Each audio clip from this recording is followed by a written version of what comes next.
When it's something that's really going to test you, and you're going to have to really find out what you're made of, and you're going to have to dig deep to get up this thing, those are the kinds of challenges that I think really enrich our lives.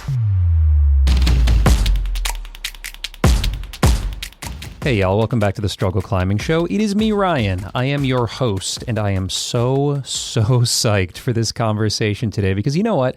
Recently I caught myself saying, literally out loud, am I too old to be doing this? Like I was trying hard on a project and I was feeling all rickety and training really hard. And I don't know, I was just feeling like a little bit worn down. I was like, God, am I too old to be doing this? And then I have a conversation with today's guest, Professor Bill Ramsey, who at 65 years old is the highest performing rock climber in the world for that age. At 65, he has done just this year 2 514A ascents of sport routes, that's 8B plus, and he's done another 13D or 8B and is zeroing in on another one of those. This guy's 65 years old and is climbing almost as hard as he was climbing in his 40s, which, by the way, was when he peaked. He peaked at about my age. I'm 46 years old, and he said, I think it was 45 or 46 years old when he had his best climbing year ever. So no, I am not too old to be doing this, and neither are you, regardless of whatever your age is right now. If you're a teenager and you're listening to this, or you're 60 or 70 years old and you're listening to this, Bill Ramsey brings not only a ton of inspiration in this conversation here, but also a ton of very clear and actionable insights that we as climbers who want to have longevity in this sport can put to use so that we can keep charging hard if we want to charge hard and also just get a ton of joy out of this. And that is what Bill really exemplifies the most, I think, is that he just has so much joy for the process and the training and the pain cave and the pursuit. And then ultimately, yes, achieving victory by sending whatever thing is he's been wanting to send. But it's really not about the send. It's about everything that goes into it. And this conversation was just a banger for me. It came right at the right time that I needed it, and I hope it comes at the right time for you as well. If you're not familiar with Bill, well, you're going to be in this conversation, so I won't belabor the point here, but I just mentioned he's sent 2 514s or 8B plus routes here at the age of 65. Those were 2 very different routes with Wrongdoer and Ghost Meet out in the Las Vegas area where he lives. He's going to break both of those down in quite a bit of detail as we go through the chapters of the Struggle Climbing Show here today. But also, he has been climbing for about 50 years now. He was an early climber and developer at the Red River Gorge, which is my backyard crag here, so we talk a bit about that.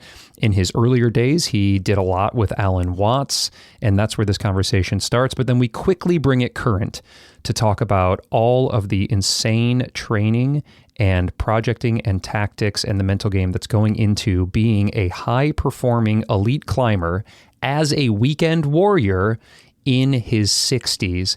Oh, it's so good, you guys. I can't handle it. Let's just get into it. I'll tell you more about my climbing and some other things on the back end. I'm also going to put some links in the show notes here, referencing some of the things that Bill talks about with me in this conversation. But let's just dive right in with the one, the only, the legendary Uncle Bill Ramsey.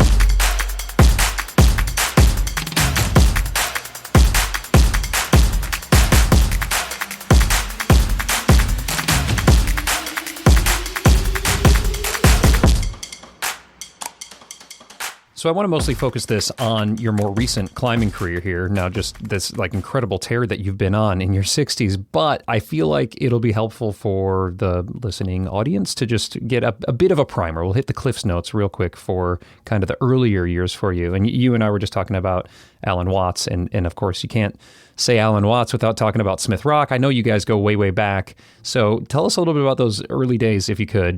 It's interesting because both of our fathers climbed, and they climbed at Smith and around the Central Oregon area. And I mean, I grew up on a cattle ranch outside of Madras, and we both, Alan and I growing up, could see Smith Rock up in the distance. So climbing was always sort of part of our childhood growing up. I knew Alan all my life. We were actually born in the same day in the same hospital, believe it or not. He's about 2 or 3 hours older than me. And I'm sure, you know, because our dads climbed together, they looked at us in the maternity ward and wondered if we were ever going to climb together. And it's funny that we did. So Alan, I think, started going out to Smith before I did. He probably started going out to Smith around 1974, 75. I was a junior in high school, and I knew he was going out, and I was interested in it, and I'd done a little bit of climbing with my father. And so then I think we started climbing. I don't quite remember if it was 76 or 77, but we started going out on the weekends while we were in high school in Madras. And I just was completely bitten. I was just obsessed with it. I just loved it. I thought it was the most wonderful thing. And so in many ways, Alan mentored me, and we both sort of were progressing at a pretty good clip. And then I wanted to go off to college. I'm not sure I think Alan planned on going to college, but he wasn't sure where. And I'd been to Eugene. My sister was going to the University of Oregon, and I'd been to the Skinner Butte Columns. And I knew that there were no climbing gyms at that time. But at that time, climbing was dominated by crack climbing, and that was everything. And so we were into crack climbing, and we were climbing some of the cracks at Smith Rock. But we had also been to Yosemite. We'd gone there as a kind of graduation present from our parents, and we'd climbed there. And at that time, California sort of dominated the entire climbing scene. So the fact that there are these columnar basalt cracks that we could use for training in Eugene was really attractive. And so Alan agreed, and we both went there in the fall of 1978. We roomed together in college. And then we also met, Alan had known Chris Jones. I met Chris Jones, who was another phenomenal climber, who became a really spectacular boulderer. Also Alan Lester, who became a really, really great trad climber. We were all kind of converging there at the same time. It was just kind of serendipity that we all were there. And we started climbing there a whole bunch, and eventually we'd climbed all the cracks, and we started doing these really silly contrived things, these one-handed ascents and stuff like that. And Alan really got into it, and he was doing these crazy one-handed column face ascents where he would be standing on things no larger than pencil leads, in EBs, mind you, which are terrible shoes. And that was partly where he developed his really good jamming technique and his really, really good footwork. So he then, in 3 years, took a leave from college, went back to Smith Rock, started climbing there a bunch, and he was really advancing beyond the rest of us in many ways. In 1979, I did Separate Reality in Yosemite, and at that time, that was 12A before the lip had fallen off. But, we were in awe of the California scene and the California climbers. So eventually, it got to a point where all these cracks had been climbed out at Smith Rock. We were all moving on because I wanted to go to Southern California to go to grad school and climb cracks there. And Chris and Alan moved to Colorado. And I can remember telling Alan, you probably heard this story, that it's a shame he was so talented and he was really better than all of us at that time. And I told him he was just going to waste away. He decided to stay at Smith Rock. And I told him he was going to waste away in this no-name backwater little rinky-dink climbing zone that nobody's ever going to care about. Right. And I often tell people that is the absolute wrongest I've ever been about anything. Because this is in 1982, and then, of course, we all know what sort of happened in the mid-'80s. He did indeed, I think, climb out all the cracks, and that's when he started looking at these faces and realized, oh, there's holds up here. And that's in many ways when the sport sort of changed. I then went to grad school in Southern California. I kept climbing, but I put a lot of energy into my dissertation in philosophy. And then the first job I took coming out of grad school was at Notre Dame. Right. And in many ways, I was really committed to an academic career at that point. I was doing a lot of writing. And I kind of thought, oh, man, I'm here in the cornfields of northern Indiana. So much for my climbing career. That's probably going to end now. But I would do occasional trips. I had gone to Foster Falls in southern Illinois. Another good climbing friend of mine who's a philosopher, Steve Downs, had gone to graduate school in Virginia, and he wanted to do a trip to the New River Gorge. So we took a trip to the New River Gorge, I think in 91 or 92. And it was on that trip that I met Porter Gerard. And we were sort of all talking about what we were going to be doing this next year. And Porter said, well, I'm going to be bolting this area in Kentucky. And I thought, Kentucky? What are you talking about? I mean, I know there's horse racing there, but climbing? Is there climbing? But I'd been on that Corbin Sandstone in southern Illinois, and I knew what it was like, and I knew how amazing it was for climbing and how pocketed it was. So he says, no, you should come check it out. And I looked on the map, and it was only 400 miles away. So I went down on a weekend. This was probably sometime around 92 or so, and I was just, oh my God, this is incredible. So in the early 90s, was it just the stuff in the north then, like Military Wall? And pretty much, yeah. It was military, left flank. There was a place called the Pocket Wall, which I think later got closed. There was Roadside Crag. There weren't a lot of areas, but I could just tell that it was like, this rock was made for climbing. This is amazing. And so I started getting back into it. I bought a house and built a climbing gym in the attic that I could train on. Now there's this new thing called sport climbing. It's super fun. You just clip bolts. Yeah. And you can buy climbing holds and build your own climbing gym. It was all really, really exciting for me. And I just got completely sucked back into it. And I tell people I was initially driving down once a month, and then I was driving down twice a month. And then the next thing I knew, for the next 10, 15 years, I was driving down every single weekend. And my whole life then became absorbed by the climbing at the Red River Gorge. The community there was really interesting. I had some really interesting characters that I loved to hang out with. It was basically everything I was looking for in terms of getting back into climbing. But I have to admit that the drive got to me. And eventually I started looking back west. I was on sabbatical out here in 2005 and 6, I believe. And I was climbing in this area, and I just thought, wow, Las Vegas is incredible in terms of what it has to offer. So I talked to the chair of the department here, and he said, oh, we could maybe work something out. And so they did. I applied for a position here, and then I moved out here in 2007. And I haven't looked back at all. I loved it. I think that was one of the best decisions of my life. I really enjoyed Notre Dame. The university itself was wonderful. But I don't know, have you ever been to South Bend, Indiana? I have. I grew up in Grand Rapids, Michigan, and we would go down to South Bend every once in a while. We had some family that was down there. I mean, basically, it's the college. The campus is amazing and beautiful, but that's about it. That's about it, exactly. Yeah. And so the thought of coming back here, where I could basically have world-class climbing in my backyard, where I could even conceivably teach in the morning and go climbing in the afternoon or something like that, that was just really, really attractive. And it has been. It's just been really wonderful. And so that's who I am, and that's my largely 50 years of climbing career. Okay, well, I'm not going to let you off the hook that easily. I'm going to make you probably reluctantly brag a little bit just about some of your accomplishments here, and then we will bring this current and talk mostly about the last handful of years of your very impressive climbing career in your 60s. And how old are you, Bill? 65. Okay, so you're 65 years old.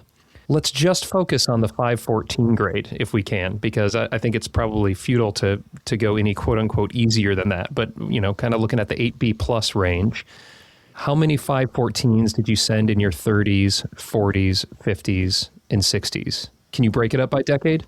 Yeah, I can. I sent my first 514, it was Bad Man, when I was 38 at Smith Rock, because I'd returned to spend the summers at Smith Rock. And then all the other 514s I've done was after turning 40, and I think I've counted up, there's something like 30 of them, 30, 31 or something like that.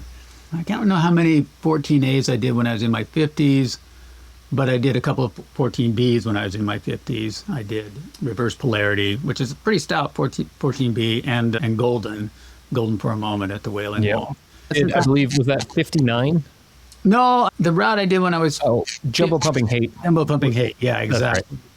And that was interesting because I don't know if you've ever been up to the third tier of Clark, but it's a bit of a hike. I'm not doing that hike, Bill. Yeah, and I was having my hips. I don't even want to hike to the Clear Lake Cave. Every time I'm out there, Jonathan and Alex and those guys are like, oh, James, let's go up to Clear Lake, because they're always, they're training. I'm like, dude, that hike is stout for me. I'm not going to Clark. Yeah, I mean, you get used to it after a while. And Clark is... I mean, the nice thing about the hike at Clark is it's sort of broken up into different phases and different stages. But I was struggling with a really bad hip at that time. Mm-hmm. And there were some days after climbing, I could get up there okay, but after climbing and coming down, I'd be like, oh, they may have to carry me part of this way. No doubt. Because I was in really excruciating pain. But in any event, I did that. Then I got my hip replaced.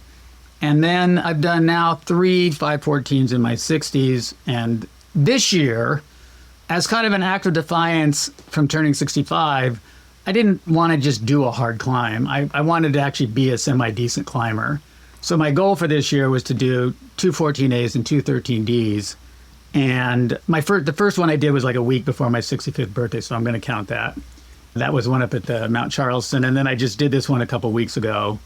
And I've done one 13D over the summer, and I'm now working this other 13D. I've got it down to one hang. So I think I'm going to be able to accomplish my goals. I also want to do a number of little, mid-range 513s, easier stuff like that, just to kind of, be an okay, decent weekend warrior, basically, at this age.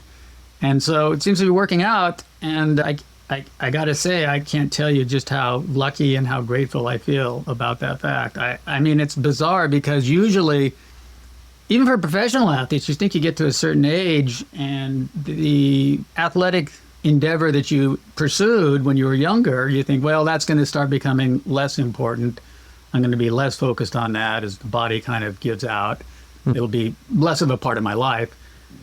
And in my case, it's just the opposite, if anything. I'm having even maybe more fun doing it. I'm really loving this experience, and the body seems to be doing okay. So I just feel like I won the lottery in this regard. I'm really having a good time. I mean, it's just the understatement of the century, Bill, to say that you're an okay, decent weekend warrior, 214As at 65 years old. Just epic, man. I'm so excited to unpack this. And also, congratulations. I mean, you're just off of that recent 14A send, which was, I think I was out in Vegas when you were dialing it in. I mean, you must have sent probably 2 or 3 days after I was out there. It was very recent. Yeah, you were out bouldering, weren't you, recently? And I think we probably just missed each other at the Han Pound at some point. But yeah, it just happened. I guess it was President's Day, maybe, or maybe a few days after President's Day. That's when I did it. I've been struggling with the heat because the crux on this climb. Well, first off, let me just say, one thing I am proud of is the fact that the 2 14As I've done this year could not be more different. The one I did up at Mount Charleston is like 140 feet long. It's super technical, and it's got a kind of scary slab fall at the top. And, you just really got to be on your feet, and you're using really tiny holds. By contrast, the one I just did is super short. It's like 40 feet. It's 45 degrees or steeper. And it's really thuggy. It doesn't have small holds, but it has big, hard moves. And so I feel good about being able to climb that kind of variety at 65 different routes. The crux move on this climb involved kind of falling into an undercling, and I fell there quite a lot. I mean, I kind of knew I would, but I fell there for about a couple of months. And part of the problem was that because we had this unusually warm December and January, the rock would heat up in the morning from, the sun being on it. And there's really not a hold there. You just really are catching friction, and your skin's doing a lot of the work. Mm-hmm. And so when the rock was warm, that move became really, really, really difficult. And the day I sent it, it was a kind of unusually cold day. In fact, it was so cold that Jonathan and Alex and everybody thought it was going to be too cold up there, but it actually worked out pretty well. So yeah, it was a battle, but finally I got it done. Well, I love that we've got a tale of 2 14As here that are very different stylistically, energy systems, training, what the demands were technically as well as tactically. So we'll probably maybe use those as a bit of our through line on this conversation. I'm going to try to keep us into typical struggle chapters here. So we'll focus on training, nutrition, tactics, mental game, and then some bonus stuff beyond that. But we can kind of wander around. As a philosophy professor, I'll likely let you steer the ship here as we touch on interesting things. But I guess before we get more specific into things, I want to talk about struggle. And you've got a nice long lens on climbing and quite a bit of experience with struggle. And I'm curious what struggle means to you as a climber. Well, I was thinking about this a little bit because I thought the name of your podcast is in many ways ideal because it captures the kind of binary dual nature of climbing. So on the one hand, we think of, the word struggle is ambiguous, right? Because on the one hand, we think of it as something negative, as, kind of floundering or sailing about or something like that. But at the same time, we associate struggle with persevering, striving, endeavoring, and quite often those can be very positive things where you're actually trying to accomplish something noteworthy. And so the word struggle itself kind of captures those two sides of the same coin. And it's not just about climbing, of course, it's true of life as well. So it's quite good. For me, so much of what's involved is trying to maximize that second sense of struggle and minimize the former sense, where I really enjoy the process of striving and endeavoring and persevering and coming up with strategies that will transform my body and make best use of my time so that I can try to get up a given difficult climb. To me, that's a lot of the fun. That's really where a lot of the enjoyment is. Not just on the climb itself. We can talk about that, the kind of strategies I use on the climb, but also in preparation for the climb, like going up early on it. Oh, there's these kinds of holds. Like, for example, the climb I did in the spring, it has really tiny, tiny holds on it. So prior to getting on it, I knew I had to spend a month or two training on just micro crimps, basically, hanging off of 8mm edges and things like that. And then the climb I just didn't have any small holds on it, but it had really some hard pinch moves. So then I had to train pinching and all that sort of thing. So I'm very much a believer in customizing my training in a way that'll suit a particular climb that I'm going to be trying to do. So I was just up in Mount Charleston yesterday, kind of looking at a climb that I'm thinking about for this summer project, and I see it's got monos on it. So I'm going to start here pretty soon training mono moves. So to me, that whole process, the struggle involved in getting in shape for a particular climb, and then the struggle involved in doing the climb, the key to me, I think, is to turn it into that positive form of struggle and try to avoid the negative form of struggle. Now, of course, you're going to have some of the negative form of struggle unavoidably, but that's part of the game too, is learning how to persevere through that. All right, y'all, I just want to take a quick second here to tell you how I'm keeping my fingers strong and healthy as I've been training harder than I've ever trained in my entire life. I'm doing 2 Kilterboard sessions a week, plus 2 to 3 dedicated heavy finger workouts a week. So that means like block lifts, overcoming isometrics, or one-arm dead hangs. I've been working those into the routine recently, and that's putting a lot of stress on my fingers, my muscles, and also my connective tissue. And the way that I am taking care of my fingers and how I believe I've stayed injury-free during this really intense training block is by taking supercharged collagen by our friends over at PhysiVantage every single day. So before I climb or before I do a finger training workout, I mix some supercharged collagen into my coffee or tea or just into some water. And as you probably know, collagen is the primary structural protein in our tendons and ligaments. And so supercharged collagen from PhysiVantage delivers specific collagen peptides plus vitamin C, which studies show can help stimulate collagen synthesis, and it goes right where you need it, which for us as climbers is to our fingers. And now you can get 15% off your order over at PhysiVantage.com by using code STRUGGLE15. That link is right down there in your show notes. Struggle15 is going to get you 15% off. It supports the podcast. I hope you are getting after it with your training and your climbing. Let's go.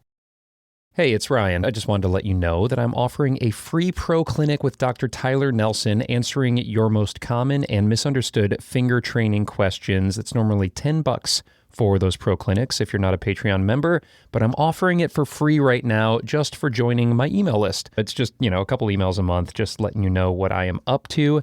And in return, I'm going to hook you up with this private finger training clinic with Dr. Tyler Nelson, where he talks about which grip type is the best to train, how to rotate finger training methodologies for optimal results, what's the ideal percentage of max for safe and effective finger training, and how finger strength fits into smarter, safer training overall. It's like a 90-minute pro clinic, and you can get it for free by swinging over to thestruggleclimbingshow.com/strong. That's thestruggleclimbingshow.com/strong. Enter your email, and then you will get that pro clinic for free. Okay, let's get back to the show. We're dancing around this concept that you've become quite known for, which is that of the pain box, which I'm going to reserve to talk about until a little bit later when we get into the mental game chapter. But I've personally used that as my North Star as a climber, and I only started trying hard as a climber when I turned 40, and I'm 46 currently, so I'm a baby in this. But yeah, and I get a kick out of every time I hear somebody say, "Oh, I've been climbing for a really long time. I'm really getting up there. I'm 45." I mean, Honnold talks about this in well. What are you talking about? I wish I was 45 again. No way, you're climbing better now.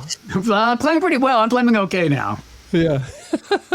Well, we will talk about that because, as you mentioned, when I was out in Vegas, I was on a bouldering trip, and literally the third boulder I got on, I took a weird fall and I hurt my back, and I was like, am I too old for this shit? I went through a bit of an existential crisis on that trip there. I ended up just laying on the couch in Alex's garage and watched him and Jonathan and Ravioli just ripping on the board, and I was just eating donuts on the couch. But I feel better now, and I'm no longer throwing a pity party. But I do want to talk to you about this. In fact, probably a large topic, a theme, if you will, that we'll be on throughout this conversation here will be that of age and how one looks at it. But we're talking about training first. So let's talk about training, because you are freaking legendary in terms of your training and these big days and all of that. And again, I don't want to try to rehash a lot of stuff that people can find in other conversations and articles that you've written. I will link to those, but it's okay if we touch on some of the greatest hits as they apply to these current 2 14As that you've done now at 65 years old. And we can go back to look at other routes that you think might be pertinent for the conversation here. But I'm excited to explore your training because I'm a psyched trainer and I love to train hard. And I think like my hardest training day is a recovery day for you. So I want to explore that right now. But first, I'm going to ask you the general question again about struggle, because you seem to just eat it up. I don't know. There's maybe a healthy level of training masochism in you, Bill. So is any part of training a struggle for you? Yeah, to some degree, although I have to admit I do kind of enjoy the process. And I mean, insofar as before I had my hip replaced, I'd do some running to try to stay aerobically fit. And man, that's work. Running is hard work. But come on, hanging off a fingerboard for 7 seconds, that's nothing. That's Mickey Mouse. That's easy. Or now with the new boards that exist, that training you can do for an hour and a half or 2 hours or 3 hours, that's fun. I mean, that is just pure enjoyment. So the climbing is advantageous in the sense that it's one of the few sports where to get really good at it, you just need to do it a bunch. And the way you can do it a bunch right now is really enjoyable. It's really fun. Now, I mean, there are other forms of training, not just fingerboarding, but like system training where you're locking off for 4 seconds. You know, the traditional Huber Brothers sort of system training that I do. I mean, that can be work. And, you know, when you're going long and your skin's really starting to hurt and you're on your 9th hour or something like that, that can get a little bit beat down. Your 9th hour. You know, it's interesting. When it comes to training, it's sort of on this topic. Right now, we have kind of the training industrial complex that's out there, where there's just all this micro beta and minutia and nuance about how to train for climbing and all the little technical specialties you can do. And everybody's a coach right now. And there's just all these, you know, should it be dead hangs? Should it be max hangs? Should it be no hangs? Should it be repeaters? You know, should you all the tools, the different implements and edges. Oh my God. And I have to say, there comes a point where it does get a little bit silly, it seems to me, all the incredible minutia. I mean, I like to geek out on it just as much as anybody, but I mean, I'm kind of like, well, does this really make a difference? And my guess is a lot of it doesn't. I mean, you have a lot of really talented and really smart trainers out there now and coaches, and you have had many of them on your show, and these guys know what they're doing. And I'll have people ask me, well, should I do this one or this one or this one? And what I typically say is, well, it probably is a case that one of those is the perfect one for you. It's the ideal one for you. But if you don't get that one, that's going to make a difference of about 1% in terms of how strong you are or are not going to get. What's going to make the other difference? It's the 99% of it is going to be your commitment to the program, your hard work, your try hard, and your discipline in executing it. And I kind of think that, you know how you're talking about the bodies, how we know there are these different energy systems and sort of different things you need to focus on, maybe pure strength, power, or maybe more endurance, and all these different dimensions of how you need to train your body. But I actually think the same thing is true of the mind and the brain. I feel like all this information we're putting in there right now is being used to know what to do with regard to training, and there's just so much information. I feel like some of that mental energy for many people should be shifted over to learning how to try and learning how to stay dedicated and focused. You know, Huberman, is that his name? This neuroscientist has been talking more and more recently. Yeah, more and more about this region of the brain. They've just sort of started studying. I think it's called the anterior mid-cingulate cortex or something like that. But anyhow, it's what they think is maybe associated with the try-hard part of the brain, the willingness to do things that are unpleasant, the willingness to focus on something. And as it turns out, you can train that up. You know, it can get stronger and you can get in the habit of putting out more effort, more exertion. And I feel like a lot of top athletes probably, they've studied athletes and it's bigger in most athletes. And I feel like you can train that up. And I sort of wonder if maybe some of the psychic energy that's devoted to learning the minutia of training shouldn't be redirected to some of the, you know, get it done and stay committed and do the actual work.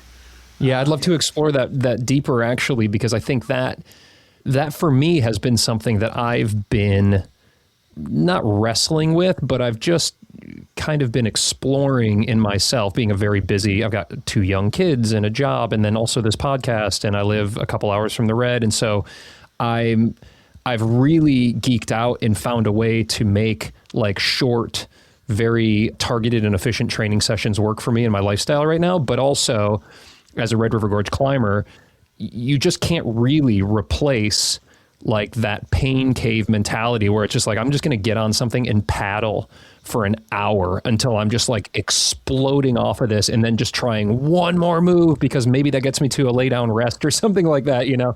And so I think what I've come to the conclusion of is like, look, both are incredibly necessary and valuable. And then it's just like, okay, what fits within my lifestyle at any given time? For you, you're quite legendary for these big training days. And we can talk a bit about it, but again, I'd like to talk about it in specificity, maybe focusing on some of these projects that you've just recently done with regard to how you can be a generalist while putting, and I'm using the term generalist, I don't know if that's quite fair or not, because you're obviously a specialist as well, but you mentioned these 2 routes being quite different, 40 feet, very bouldery, punchy, big moves, and then 120 feet plus or whatever up at Clark, you know, much more kind of endurance, right? Power endurance and just like hanging on forever. How do you fit that into your training life? Okay, so I don't do what many people do, and I don't do what I used to do, quite frankly, because when I was at the Red, I really was a weekend warrior. I was climbing on Saturdays and Sundays, and I was so I actually was training away from my climbing schedule. Right. I would train Tuesday nights and Wednesday mornings, and then I would occasionally have a trip planned, and I would do a training phase for that. I don't do that anymore at all. I train on my climbing days. There is no training phase for me anymore. There may be a little bit of a shift in focus before getting on a climb, like what I was talking about earlier, like this climb coming up, I might start training monos more. And before I got on Wrongdoer, I was training small, tiny crimps.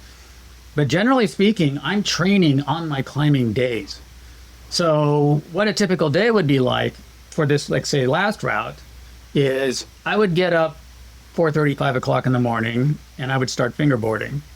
And I would ease into that very, very gradually. And one thing I started doing, by the way, which I think has been beneficial, is I would just hang off of a fingerboard for a substantial period of time. Like I'd hang off a 20 millimeter edge or even a 13 millimeter edge for maybe a minute and a half. And that would be how I'd start off the day. And then I would start adding weight. And I would just gradually work up the scale, 35 pounds added, 50 pounds added, 65 pounds added. And I would, on each of those phases, keep trying to hang until I maxed out. And so eventually I was getting up to 105 pounds added, and I could hang that for 7 seconds. So I would do that 7 seconds on, roughly 90 seconds rest, maybe 3 or 4 times. Take a bit of a breather, come back and do it with 110 pounds. And again, not really a total workout, but only, maybe 3 reps or something like that. That would do a couple of things. This is the morning before I sent, for example. Get out of here. Okay, so but now here's the thinking. Let me explain it to you. I'm assuming you've had a training phase that would involve, different segments of the day, right? Sure. And most people have a training day where they would typically maybe do fingerboarding first because it warms up the fingers. You kind of do something more power-oriented right off the bat. And then maybe you'll go to the gym, and in the gym, you maybe have a little bit of a project there, like maybe a boulder problem you're trying to do in the gym, or maybe a route you're trying to do in the gym. I bet you noticed the following thing happened. You could make progress on that fingerboarding part, the early part, and yet you would still make progress on the other part as well, the boulder problem or the route in the gym. You could do both.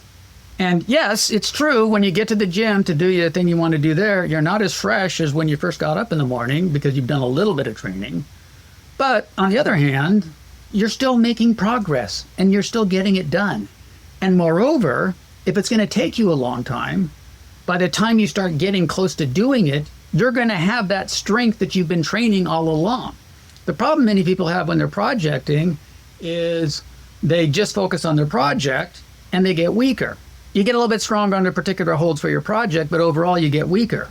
Well, I don't want to do that. I want to stay strong so that, and And on the initial phase, I'm doing more reps. I'm doing more of a workout because I know I'm not going to send that day. And I'm not thinking of today. I'm thinking of a month from now or 3 weeks from now. And so when I get to that point where I'm now really getting close, I want to have that residual strength. And so I do those workouts before going climbing because it actually doesn't in any way prevent you from making progress on whatever your project actually is. And by the time you get close to doing it, you're still pretty strong. You're still pretty fit in your fingers. It's kind of a maintenance workout that you're doing beforehand. Ideally, you would do it afterwards, but I find a lot of times afterwards, I'm really beat up and I'm going to go get dinner with friends or a beer or something like that. And so I'm thinking, well, I'll just do this in advance because what I notice is when I have a big day training, I'm still making progress on the things that are 4 hours into the training day. So that's the reasoning behind that. Now, of course, not everybody can do that because not everybody has, world class, their project half an hour away like I do, or, 45 minutes or an hour and a half away. So it's hard to do that if you're not living in a climbing zone like I am. But I'm finding that is a very effective way to train. And I'm actually getting a little bit stronger on the fingerboarding part while I'm doing that. And I'm making good progress on the project. So then by the time I actually send, I'm still really quite all around fit. Now, of course, I will cater some of that training to the specific climb that I'm trying to do. I'll do a little bit of pre-training, like I said, but then I am still training when I'm actually projecting in the projecting phase. Now, then occasionally I have a big day. I'm like, okay, for whatever reason, I got to go to a conference, or maybe I've got work stuff happening. I'm going to have to take 3 or 4 days off. Okay, on those days, I'll train beforehand, I'll project all day, and then I'll go train at someplace afterwards. So it'll be like a 10, 12-hour day. But then I'll be taking 3 or 4 days off. Almost all trainers and coaches have a view where you want to climb, want to be training 4 or 5 days a week, it seems like. And I haven't seen any reason to think that that's superior to having a big day, but then taking more days off, right? The typical thing is to have a smaller day and take fewer days off. I don't know any reason to think that that's any better. And I think Paige Clausen has this sort of attitude too. I think for me, works out better just work-wise to have a bigger day and then take more days off. And also part of that is because it takes me longer to recover no matter what I do. Even if I just have a light workout, I am still pretty worked for a day or two. And B, the advantage of having a big day is that you can have the stamina to send things late in the day. Like I did the 13D I did this summer. I did it on my 9th try of the day, like at 6 o'clock at night. Now, I mean, it was kind of bouldery, and I wasn't going all the way to the top every time. But, I was able to keep going when a lot of people aren't because my body's trained up for that kind of stamina. So there's the advantage of doing that as well. I guess the argument against it might be that when one takes on a lot of volume, they become more susceptible to injury. Is that something that you've experienced on these big days, or did you gradually make your big days bigger? So it was 4 hours, then 5 hours, then 8 hours. Did you adapt to your big days, or did you just go big? Both. Okay. I've never been injured from being too tired. I've always been injured because I wasn't warmed up properly and I was cold. That's whenever I've had any kind of finger injury. When I get tired, I just can't hold on. But I don't get injured, really. I mean, this is going to be probably controversial, but I actually think one of the most constraining or restraining concepts in climbing is the concept of overtraining. Not overtraining, the concept of overtraining. Yes, it can happen. But to me, overtraining is what happens when you don't give yourself sufficient rest days in between your big days. You can't overtrain in a single day.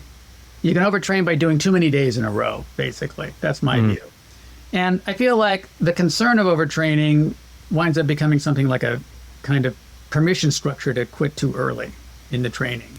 You know what I mean? I mean, it's kind of like a little bit, I'm so worried about overtraining. I guess I better stop now.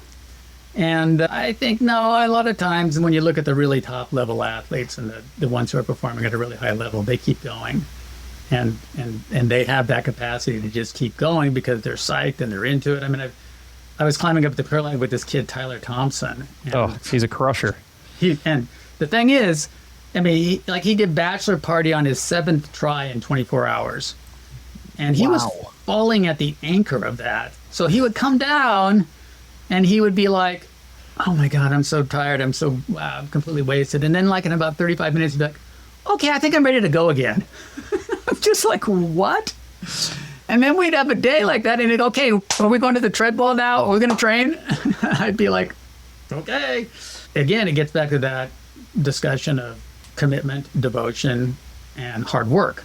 And I think that that's one of the reasons why I'm able to do what I can do, frankly. I think that's one thing that I'm able to do is just to push pretty hard, to grind it out, to do the grind.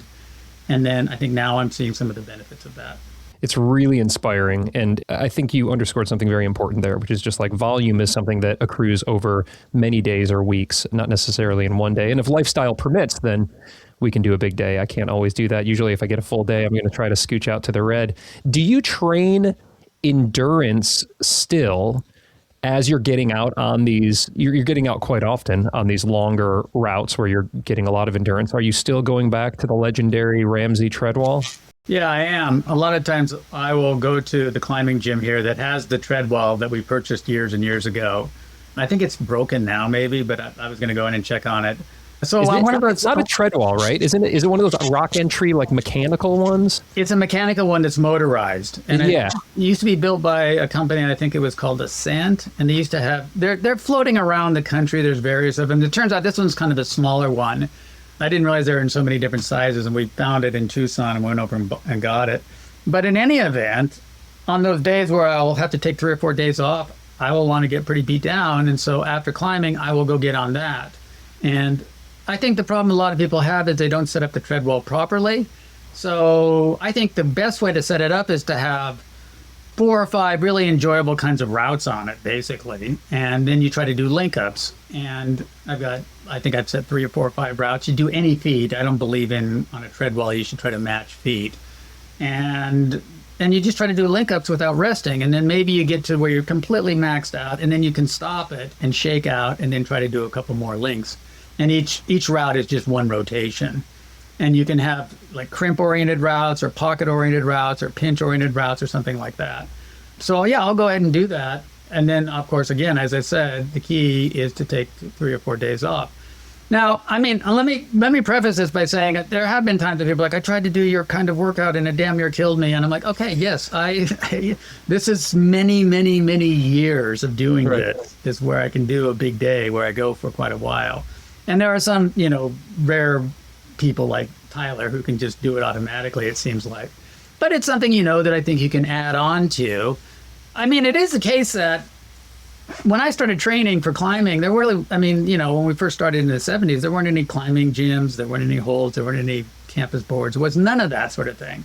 So then when I got back into climbing, I'm like, oh, there's all this new really cool stuff that you can use for training. And so I would add on things, but I didn't want to drop the things I was doing already. So I just add on another kind of exercise, add on another thing. And, after 20 years of doing this, you wind up having pretty big days. Oh, man. So many coaches' brains are exploding right now, but I love it. I'm really excited. I found on Facebook Marketplace not too long ago a Treadwall, and I bought it. And so it's sitting in pieces in my garage right now, but I feel like I've got a kilter board, a small like 10 foot by 10 foot adjustable angle kilter board in my basement that I put in not too long ago. And I've seen my climbing improve by leaps and bounds because I really had neglected like raw power and strength. I just was paddling at the red. And so to have that has really helped me. And I've really seen it on route as well, like just going out and every move feels much more submaximal now. So now that I'm stronger, I need some fitness. And so I found this Treadwall, which I'm really excited about. And I was going to ask you about kind of, well, I'm a Red River Gorge climber, the style of climbing there, what like a recommended maybe Bill Ramsey protocol would be for using the Treadwall to prepare for Red River climbing. Yeah, I actually wrote something for Neely's website. Google it on Training Beta. I wrote a thing on how to use a Treadwall and how to set it up properly. But the bottom line is that you don't want any cruxes. You want to be kind of continually the same level of difficulty because you don't want to have any stopper moves. You want to fail because your forearms are really giving out. And the hold should be enjoyable. They should not be sharp. They should not be unpleasant. They should be the kind of things that you can do when your skin is sore because you're often going to be doing it at the end of the day. And then, like I said, what you want to do is have 6 or 7 or 8 different kinds of routes. And like it gets interesting because it's like, okay, I can do the red route into the green route into the yellow route. Then I'm going to stop and rest and then try to do the purple route. And last week I did that at 20 degrees overhang. So this week I'm going to try to do it at 25 degrees overhang. Right. Or you can do things where you're on for 30 seconds and you're off for a minute. Or you can think of all different sorts of training protocols. To me, it's a bit odd that more coaches don't try to in some way incorporate the Treadwall. I think it's because they're hard to find and a lot of people don't have access to one. But more and more people are getting access to one. Also the case that many Treadwalls just aren't set up properly. They don't have routes on them that are going to be enjoyable and fun to climb on, but you're going to get really pumped doing it. I would say if you're going to train for the red, especially if you're going to be getting on something like in the Madness Cave, I would have it so that you could do 3 or 4, 5 routes, 3 laps on something at about, 45 degrees overhanging, or maybe a little less than 45 degrees overhanging. And it should be, probably nothing smaller than 1 pad, but it should be getting to where towards the end you're not having any hard moves, but it's like being on a campus board and you're like, you're really trying hard. Right. And I believe also, wear a 5-pound weight belt because that simulates rope drag and it helps you build your core up and everything. But what's going to happen is you're going to get these routes wired and everything's, well, then it becomes really boring. But actually it doesn't, because you're always tipping it back and you're always finding ways to make it a little more interesting. And you're really psyched to see, wow, well, I hope I can see if I can try to do this thing. And you got something to look forward to that way. Are you practicing rests on that as well? Are you, because at the red, there's a lot of places where you're going to stop and shake out. So are you stopping the wall? Yes. So every route should start and end on a rest hold, on the rest hold. There should be 1 rest hold. Ideally, it's a little bit in cut, but not too positive. It should be a kind of taxing rest, basically, I think. Because I believe that a lot of climbers, especially at places like the red, don't train resting enough. You can train resting. You can train your body to recover. Really good climbers, I see, they get to a rest and it's like they're almost hanging on the rope. They can completely recover on a bad rest. So you can actually train your body to do that. And one thing I used to love to do would be to max out on the Treadwall and then run over to the campus board and try to recover on the campus board. You have different sizes of rungs. Steve McClure once talked about a workout that he does where you go 1, 4, 6, match 6, 4, 2, 1, match 1, and go. I had Alex do it the other day, and he said it really wiped him out. But you recover enough, and you try to do something like that. It's with your feet on. You do it with your feet on, and you're just trying to completely blow yourself out. And initially, it hurts. Lactic acid is hard, but to be able to have what it takes to get up some of the routes at the red where you just don't really get that tired, it's the way to go, I think. I love it, man. Oh, again, this gets us into a little bit of pain box concepts here, which we'll loop back to in the mental chapter. My cat is coming in here to yell at me. What's up, Bowie? Oh, nice. Okay. 3 dogs, 2 cats, 2 kids. This is a friggin' zoo over here, Bill. Busy. Well, we could talk about training for ages, and I would love to, because I train more than I get out climbing because of the season of life that I'm in. So one has to get some enjoyment or a lot of enjoyment out of training, or otherwise it's not very much fun being a climber. I would say you're doing the smart thing, which is using something like a kilter board and making mostly doing climbing moves and climbing activity as your main form of training. That's a smart thing.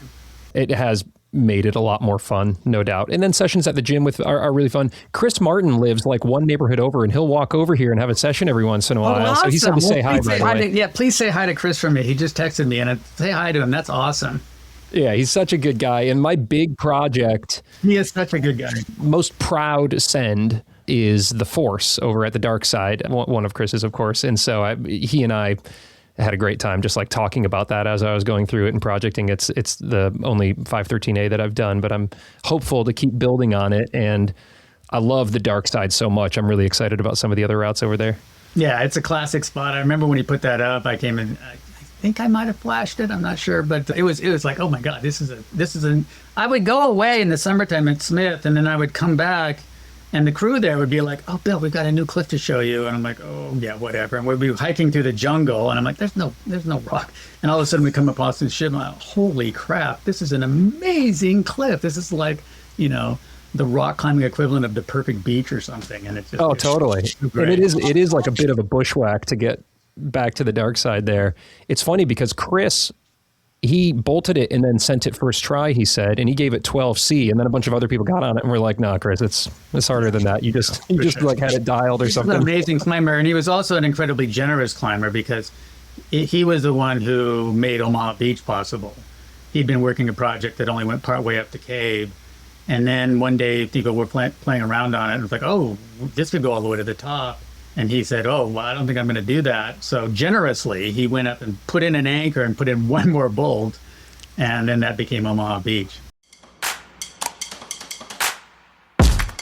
This episode's brought to you by the Force Board. Are you into training your fingers? Dumb question. You're a climber. You're obviously obsessed with your finger strength. You're probably looking at your fingers right now as I'm saying this. And let me tell you, the Force Board is a huge step up from hangboarding. If you're not familiar with what a force gauge is, it's this little digital device that connects to your phone, and as you pull on a block or a portable hangboard, it tells you exactly the force that you are using so that you don't need to mount a hangboard, you don't need weights or pulleys to get the desired training stimulus, and you can track all of your data seamlessly and program your workouts right there in the app. And training your fingers this way, let me tell you, instead of doing weighted hangs, reduces injury risk and is just a heck of a lot faster, easier, and more consistent. I've been using one for months now. It is super portable, so I can easily bring it with me to the crag or to the gym for warm-ups. And then I'm also using it to train up my endurance right now, doing some 7-3 repeaters at 60% of my max, which is super easy to program because the app gives me that target line to hit on each and every pull. And as soon as I can't hit that target, I know my session's done. Boom. That's it. I don't get injured. I don't get overly fatigued.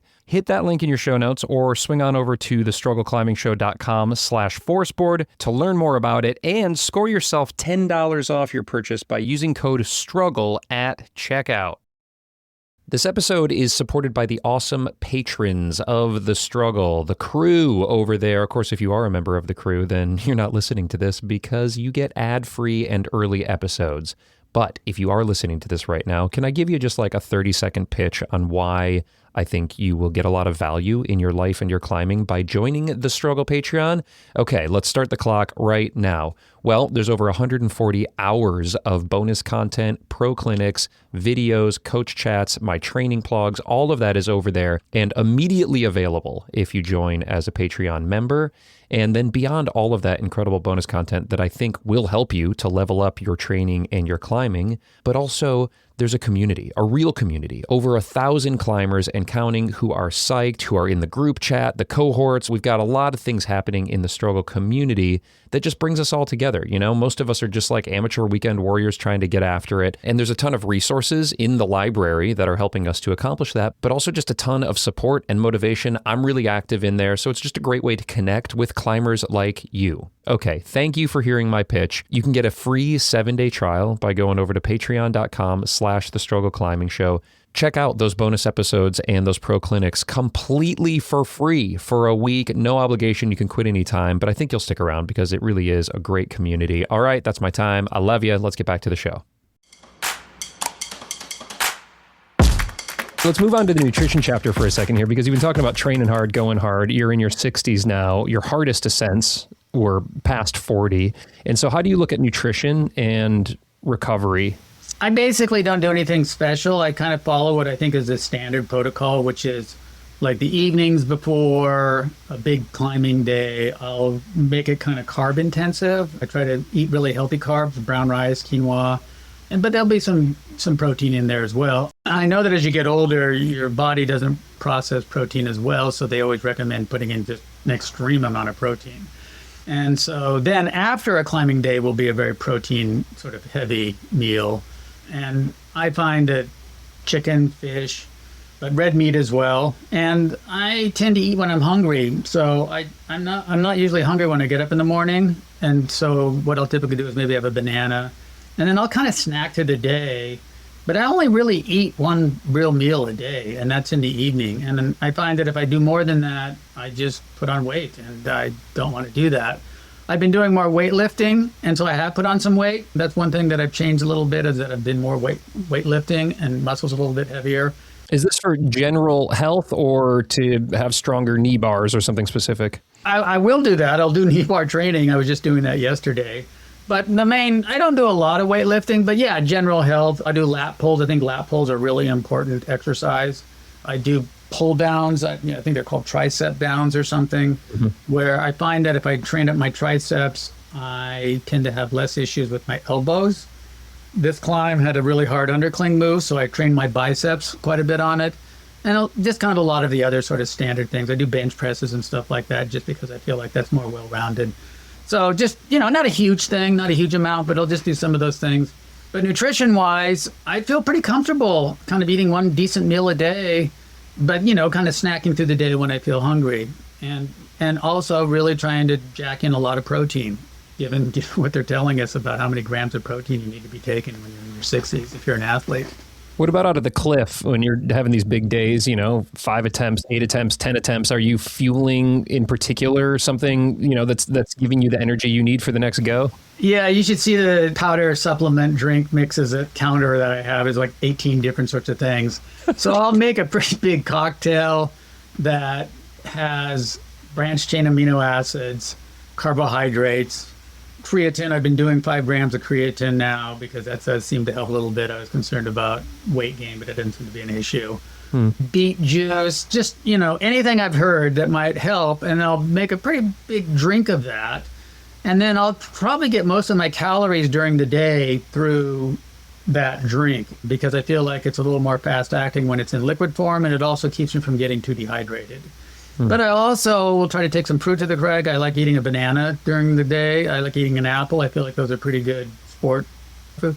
Lately, I've been eating a protein bar that I've discovered that is kind of like almost, it's so good. It's like crack for eating.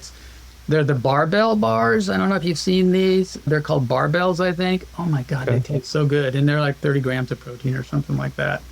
And I've also been eating the David bars that Hurman recommends. That seems to be a pretty good, healthy thing to eat. So that's going to be some combination of that during my day at the cliff. But I think probably most of my calories are coming in through that drink mix.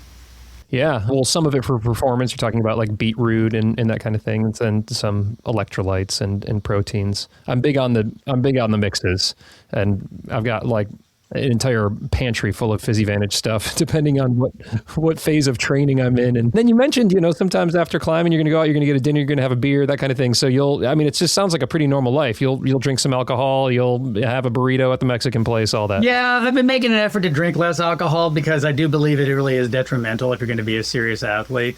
But I don't know, at the end of the day, a beer tastes so good, and just to kind of relax a little bit. So I will indulge every now and then. I think I had probably more than one after I did this climb. But you gotta every now and then loosen the reins a little bit and kind of relax somewhat. I think 1 or 2 beers probably isn't that bad for you. But we know that it is coming to appreciate that if you're an athlete, it's largely detrimental. It's not like we used to think, well, a couple glasses of wine is great. And it's like, no, probably not. I want to make sure we have ample time here to talk about this next chapter, which is tactics and technique, both of which you are incredibly experienced. I think we have a lot to learn from you here. And again, we can explore these 2 very different 14As that you've done recently, but dip into anything else in the back catalog. But when I ask you about tactics, we can focus on that first, maybe before we get into certain techniques and maybe specific moves, even on some of these routes that you've done recently. What comes to mind? Anything a struggle for you tactically? Well, I feel like as you get older and you've been climbing for a long time, the age is going to work against you in terms of your body. So you better try to make it work for you with regard to experience and with regard to, your background and having done so many challenging climbs. So I am a big believer in tactics. I feel like that's one area where I've actually been able to excel. And there's just a number of different sorts of things that I think people don't do and they should do when they're trying to do a project. I feel like my tactics are pretty good for projecting. I can just go through some of the different sorts of strategies that I do. Yeah, maybe even the common mistakes that you might see with younger climbers who are up. Well, like one problem I sometimes see is I don't think people have a clear agenda, and I'll see people get on a climb and then they'll fall off and they'll pull back on, they'll go to the top, and that kind of just repeats itself. So number one, especially if you're engaging in a big project, and I think this is true at any level, is you want to stage out that campaign. So you want to have what I would like I did this on both these climbs. We want to have stage 1 goals, stage 2 goals, and stage 3 goals. And stage 1 goals are the kinds of goals where you can do pretty easily, pretty quickly, in maybe a couple, 3 weeks, where you're trying to get some particular high point, or you're maybe trying to get a particular low point. And it's something where you can go to the clip and you can be trying to do that, and then you can have a win that day. I think it's really important when you're doing a large campaign or a big project. You got to have wins, you know.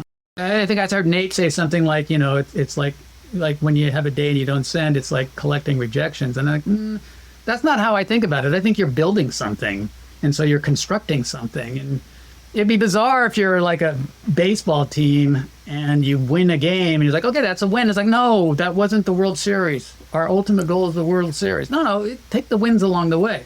So when you stage out a climb like that, it gives you these little small victories. And then, of course, you have stage 2 goals, which are bigger links, or maybe they're doing the Crux at a lower point.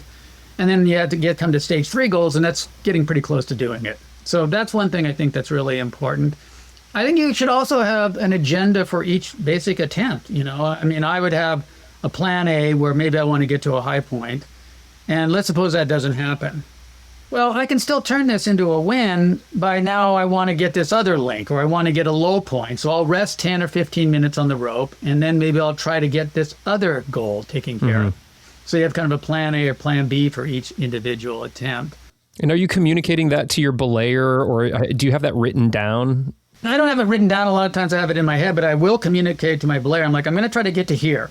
If I get to here, then I'll do this. But if I don't get to there, then I want to come down 2 bolts. I'll, just fall down 2 bolts, and I'm going to try to get a low point. And they're like, okay, yeah, whatever, as long as you're not up there for an hour and a half. And so that's another thing that I think is beneficial. And I think it's also really important to always be learning. I feel like probably almost all ascents of every route, the ascent wasn't technically the most perfectly efficient ascent. There's more that could have been done. And this is really important because I feel like you're trying to shave off little micro inefficiencies in various ways. And this is important because, number one, you might think, well, okay, using this foot or turning your heel out this way, yeah, maybe that's half a percentage point easier. It'll maybe half a percentage point more efficient, but that's hardly anything. Well, you find 8 or 9 or 10 of those. Then when you get to the point where you're falling, you're 4% stronger. That's huge. That's a really big difference. And so I feel like these climbs have so many secrets. And that's part of also what keeps it interesting. What makes it really fun to project is you're like, okay, I'm going to try to figure this part out. And I'm always thinking about the climb when I'm away from, like, I wonder if this might help.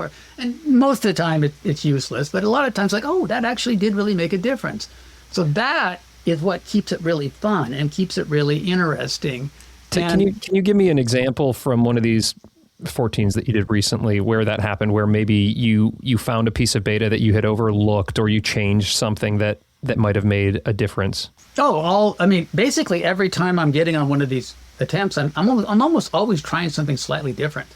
I'm almost always exploring something, and again, it's not huge. It's maybe, it can be as tiny as, instead of the heel being like this, the heel's like this. Something really minor like that.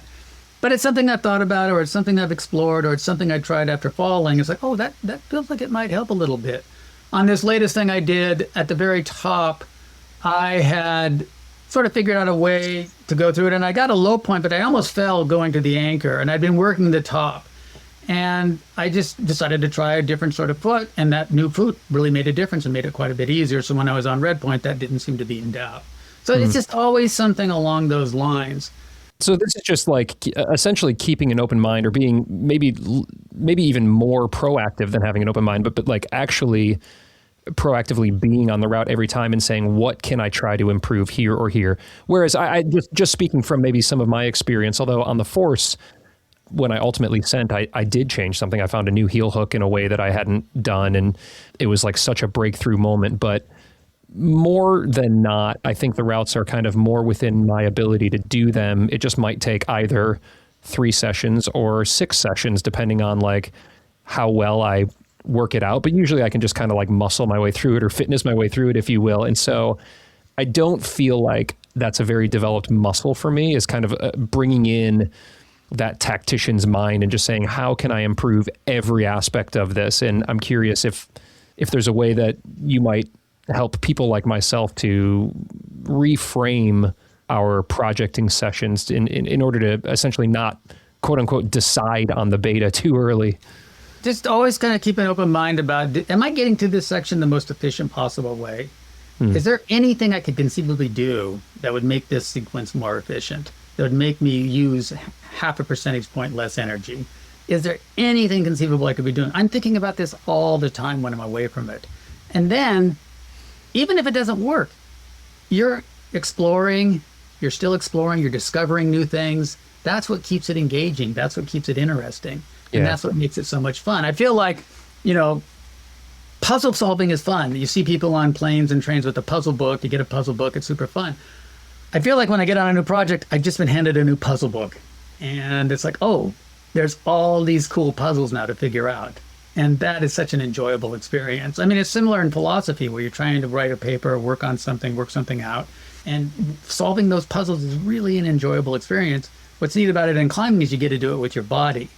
And that's what keeps it interesting. That's what keeps you engaged. When you stop trying to learn, it becomes work.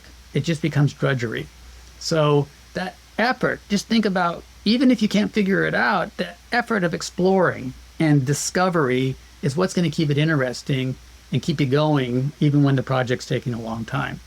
One other thing I think that people should do, and I'm a firm believer in this isn't about acquiring new information, but I've become a big fan of warming up on the project. So a lot of people will, go do a couple, 3 routes and then get on their project and try a real red point burn. And a lot of times you hear people say, well, that's kind of a warm-up burn. Well, why not make a warm-up burn a warm-up burn? In other words, get on the part of the climb, especially the crux, and just do the crux 3 or 4 times. Think about gymnastics, right? If a gymnast has a really difficult floor routine and they're going to warm up for that, they're not going to go get on the high bar, and do something completely unrelated to the floor routine. They're going to do the hardest part of the floor routine a few times. And that gets it into the motor schema. That kind of activates the motor scheme in your brain that enables you to do that particular sequence. And it's exactly the same in climbing. I think it's helpful to get on the climb, do sections of it, maybe not the whole thing, but, pull through certain sections so you can get to the crux if you can. It's hard when the crux is way off the ground. That's tricky. But even on something like Golden, where the crux is at the top, I would do a 512 and then cross over onto the head wall to get up to that particular crux and do that crux a few times. So I'm a big believer in warming up on the project and getting that crux motor schema activated.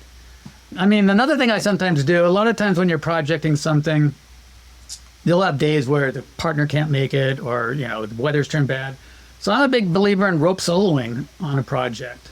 And you can stick clip your way up to the project and go work. And you're not going to be able to do big lengths or anything, but a lot of times it's really beneficial to work out micro beta, and just, I want to try these 4 or 5 different things. And a lot of times when you're being belayed by somebody, you're self-conscious, like, I haven't been up here for so long. You feel bad about it. But when you're by yourself and you're alone up there, you don't feel rushed. And so you can just hang there and, you fall onto a griggery. It's a pretty soft fall. It's not that big a deal. And especially on steep rock where the bolts are pretty close together, you can just clip your way out and work on different sorts of ways of doing a crux. So I'm a big believer in every now and then, not on a regular basis, but every now and then it's helpful, I think, to rope solo on a project. What about creating replicas of moves at home? And for me, because the red's a couple hours away and the kids and all that, I can't do that. And so I was creating, not very good, mind you, but halfway decent replicas of some of the moves on the force. And then I'd climb myself into a really tired state and then go try to pull that upper crux move or whatever. And I think, if I'm recalling, you famously do this or at least create this. And I think on the most recent one, Chris had sent me a message. I let him know that you and I were connecting. And he's like, oh yeah, I think on this most recent one he did, there's a move on there that he just could not do, but then over time trained up and learned how to do. And I wasn't clear if that was you were learning it on the route itself or if this is something that you were learning off the route. Both. I'm a big believer in replicating, especially the crux sequence. This thing I just did the physics of the crux was really interesting. It was really hard to crack. Because this is the one that you fall into, the undercling? Yeah, you fall into this undercling, and there's a video of me on Facebook, trying the move a bunch of times. And what was so interesting about it is I kept trying to do it with my left foot on the rock, and I could never do the move unless I let my left foot come off and flag underneath me. And somehow that shifted the center of gravity in a way where my hips came out more and I could catch it in a more straightforward way. Well, I discovered that by replicating it in my garage. I replicated that move. Now, that was kind of a hilarious thing because maybe I'll send you this video clip, but the wall in my garage wasn't sufficiently steep to replicate the steepness of this particular move. And, you know, it was a crazy move because you're kind of matched on this hold and you reach back behind your head and then the crux is falling into this undercling. And I didn't have anything that was that steep that could do that. But I realized I really only need this hold out in space and this hold in space. So what I did was I hammered together two 2x4s and had them coming down from a beam on the ceiling down to the base of my system wall so that there was this beam now that I could replicate that move on. And it was through trying to do that move that I came to realize this business about flagging with the left foot. And so for me to learn the physics of that move and the kinesthetics of that particular move, it benefited tremendously to have that replication there and that replica. And then once again, the more you do that move, it does two things. Number one, it helps build up the motor schema in your brain so that your body understands that sequence better. But if you're doing it at the end of the day, you do that like a bunch of times as part of your training, you maybe do it with a weight belt, you get stronger at that particular move. You just get stronger at those particular kinds of holds. Right. And that's beneficial as well. So I'm a big believer in replicating the cruxes on climbs. It's hard, you know, you got to be imaginative, you got to be creative. I've got a little wood shop where I'm crafting holds all over the place. I made up 2 or 3 holds for this particular climb. And I mean, I'm up there some days rope soloing with the tape measure. What's the difference between these holds? Yes. It's pretty silly, but you got to do what you got to do. And by the way, when those cruxes are way up, like they are on Wrongdoer, way up 140 feet off the ground, and you can't get to them as part of your warm, you can kind of do the crux before you leave your house a few times to get that motor schema activated. So there is that advantage as well. So yes, I'm a very, very big believer in replicas. Tactically speaking, you just mentioned warm-ups, and as we get older, I feel like a common theme is that warming up properly often takes longer and becomes even more critical. The Tyler Thompsons of the world might just be able to hop on the proj when they get out there, you know, roll out of bed. But for us, we kind of have to warm up into it. It sounds like part of your routine is doing some hangboarding and pretty hard, you know, pretty strong stuff in the morning before going out there. And I've had some success with that too. For the listener, you've probably heard me talk about doing some real heavy hangs and even some power type stuff either the night before or the morning of. And coaches will talk about post-activation potentiation or, you know, kind of a priming, essentially the recruitment, the neural kind of recruitment and motor units and this kind of thing. For you, it sounds like you're doing quite a bit at home. When you're getting outside, out to the proj, is there a re-warm-up? What does it look like? Or as you noted, you're kind of quote unquote warming up on the project. Is that like a bolt to bolt? Okay, so first thing I would do after that hike, especially the Potosi, is I would stretch. Yeah. And I don't believe enough, especially older climbers, do enough stretching because you got to take advantage of your muscles, your legs being warmed up from that hike. So you got to do a little stretching when you get there. And that's, for me, mostly the lower body, but also a lot of people I see do so with the upper body. Ideally, the first thing I would do is bolt to bolt, part of it, and then try to do a 2-3 bolt link up and try to do the crux. Mm-hmm. And just kind of get some power movement in and kind of get that crux into the motor schema where I'm used to doing it. Then what I would do is a warm-up that's more designed to get me a little bit pumped. So in other words, get the lactic acid up a little bit. Sure. So now, another thing I did on this climb as a tactic was, one of the reasons I picked this climb, even though it's a terrible climb for an old man because it's so powerful, is that there was a 13A right next to it called Ray of Light. And they share the same anchor. And what I realized is I could do Ray of Light as a warm-up and then lower down the top of Ghost Meat and as part of my first warm-up of the day, top rope the top part of this climb. So that when I eventually get there on Red Point, I have it completely dialed. Yeah. And I've done that on 3 or 4 different climbs where there's a warm-up that's next to the climb. I did this when I did Nice's Nice as well. And that's actually really nice because then you make the top part that's maybe only like 13A or 13B, but it's going to be hard when you're super pumped. You can make that part of your warm-up. And that's what I would do here as well. But towards the end, I would go through it, do the crux a few times, maybe try to get a little bit of linkage, come down, rest. My partner would do another warm-up. Then I would go do ray of light, maybe do a little bit at the top, and then I'd be ready to go. Got it. So it'd be something along those lines. And then you would have energy to have how many goes in a day were you doing on that? On the 13D I did this summer, I was able to do it on my 9th try because the Crux dyno was about 7 moves into it. And then the rest was only like maybe 13A or so. And I'd been up through there and I knew I probably wouldn't fall off because there was a bit of a rest after you did the Crux. So I just thought I'm going to treat this like a boulder problem. I'm going to pretend like I'm at pre-straw. And, you know, a boulder problem, you try every 16 minutes or so. So I do 3 sets of trying it every 16 minutes. And I did it on the last set at the last try of that day. So on this route, I tried doing that because the Crux moves maybe 12 moves in or so, 13 moves in. But it was just too powerful. I rest 17 minutes and I was just like, oh man, no, that doesn't work. So I started treating it like a real climb, like a kind of normal climb, and I was resting an hour in between. And I was trying it, apart from the warm-up go where I would do the Crux, I was probably trying it 3 times a day. And usually when I send something, I send it my 2nd try of the day. This was an unusual day. I did it my 1st try, so that was kind of odd.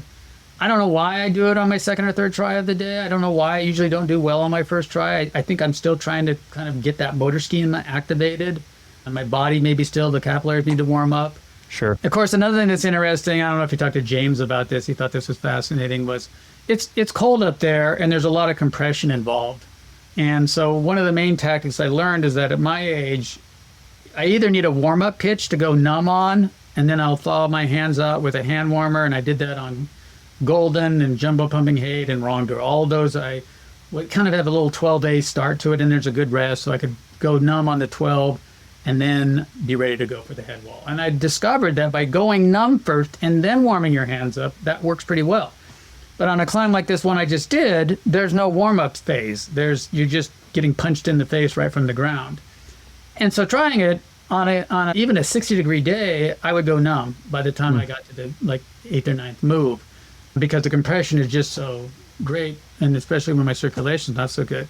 But what I did discover that works is to try to replicate what I was doing on these other climbs, which I take ice to the cliff with a little freezer, and then I would put on these latex gloves and completely freeze my hands. They would go completely numb in the ice before going. And then I would take my numb hands out and put them in a chalk bag where I had 3 or 4 hand warmers. I'd get the total screaming barpees, but then I'd be good to go. And I would try that before every attempt. You're so psycho, Bill. This is such next level. Talk about the pain box. So you are willing to endure a lot of discomfort, a lot of pain at the base of the cliff here to hopefully improve your chances of the glory of sending. I don't know how many people could follow suit, though. I mean, I'm up there, and yes, it's hard, and I'm old, and I have to do all this junk. But then I look around, and it's an absolutely gorgeous day with this incredibly beautiful view, and frickin' Tyler Thompson's belaying me, and right next to me is Jonathan Siegrist and Alex Honnold, and everybody's having a good time. We're all joking around. And I'm just like, I'm not going to trade this for the world. This is awesome that I get to participate in this, that I get to still have this much fun. And if I got to do a little freezing of my hands in order to participate, I'm going to do that. The mental game now, Bill. Oh, such rich territory here. And before we look at some specifics, and I've got quite a few notes here for this one, I'm curious if there's a current struggle on the mental side of climbing. I think one of the things that's nice about getting old is you run out of, can you swear on this podcast? Correct. You kind of run out of fucks to give. And I think that when you're younger, you're self-conscious. You're like, oh, I should be climbing harder. And you're really putting pressure on yourself. And you're like, oh, I'm not living up to where I should be living up to or whatever. But, you get to be older and you've been playing this game for so long. It's like, hey, I'm just psyched to be out here and to not be sitting on the couch. And this is all icing from here on out, basically. And that is really quite nice. And so to me, insofar as you tell people what to look forward to as they get older, one thing to look forward to is you just start enjoying it a lot more for its own sake, and you stop putting so much pressure on yourself to perform, and you just get to really enjoy all the dimensions of climbing that are associated with climbing, but it's not about performance. It's hanging out with your really good friends and being in these beautiful, beautiful locations and just having really good times with people. That all becomes so much more highlighted and important to your climbing day than it often is when you're younger. And so that's something that I think everybody should be looking forward to. So I think in terms of mental struggle, I mean, obviously, you know, when you're in the throes of projecting and you have a bad day, you're like, God damn, I expected to do this on this day, and I expected to get to here, and today was not a good day. But again, it's like, take advantage of the experience, because you've been down this road so many times before, and you know it's going to be okay. And you know that, yeah, you're going to have bad days, but you're going to bounce back from those. And it doesn't mean that you've gotten too old now, and it doesn't mean you got to give it up. It just means, yep, this is a bad day, and there'll be plenty of good days. So you learn to take things in stride. So I would have to say that as you get older and you've been playing this game for such a long time, the mental game gets increasingly easier. The mental struggle is less and less of a struggle and more of just having a good time. Oh, that's really cool to hear. I love getting to look forward to that. Do you recall, just as you mentioned, the dark days, you know, when the doubt creeps in? I think when I was starting to get back into climbing, I was kind of self-conscious, and I thought, man, everybody else I know seems to be climbing really hard. And so I just started kind of working up through the grades, and you just always feel like you want to be better. And, you know, I mean, obviously I'm, you know, both academia and climbing, I'm pretty driven. And so I can remember getting frustrated with where I was in my climbing. There were definitely times when I felt like, you know, maybe I'm just not ever going to be a very good climber. But then I just kind of, let's just keep trying. And nothing, I mean, my father always used to say, my parents always said, nothing comes easy, but if you work hard enough, it will come. And that's always been a motto for me. And that seems to be the motto a lot of athletes have.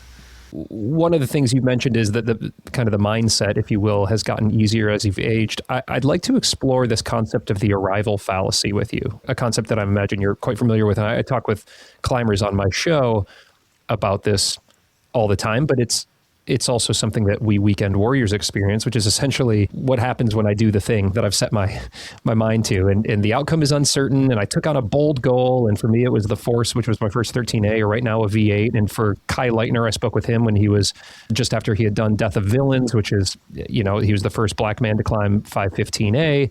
And in any case, this happens to Olympic athletes and weekend warriors alike, which is we finally do the thing that we've been working months, years, who knows? It's just whatever the thing is to you.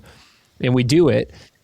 And then we realize we're not particularly happy, or at least maybe we're just the same person that we were before. And then there's a huge drop in dopamine or happiness or purpose in life, if you will. And you work really hard to achieve these things. What happens to you once you achieve them? Do you experience that dip, that arrival fallacy? I guess the short answer is no. When I sent this thing just a couple, 3 weeks ago, all I could think about is, awesome, now I can go get on this other thing. And I was so psyched to now be able to get a new puzzle book, to get a new project, that I didn't experience that. I mean, obviously you loosen the reins for a little bit. I went out and had dinner with friends, and took probably a couple, 3 days off. Big vacation. Yeah.